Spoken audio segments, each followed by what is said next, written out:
తీర్పును దాటి వెళ్ళిపోయిందంట.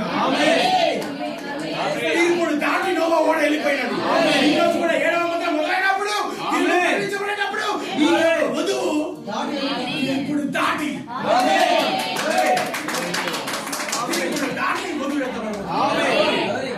నోవాహు దినాల్లో జరిగినట్లుగా మనుష్యకు ఇదెందుకు పోల్చాడు, ఈ రాకడ ఎందుకు పోల్చాడు?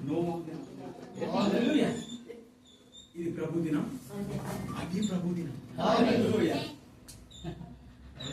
ఎప్పుడైతే యెహోవా నోవాహు యొద్దకు వచ్చి నోవాహు మర్మమును నీకు తెలుపుతున్నాడు,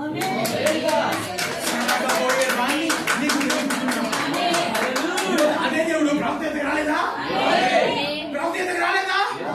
ఏమన్నాడు? అబ్రహాం జరగబోయేదాన్ని నీకు చూపిస్తున్నాడు. ఏం జరగబోతుంది? తీర్పు. లోకమంతా తీర్పు రాబోతున్నది.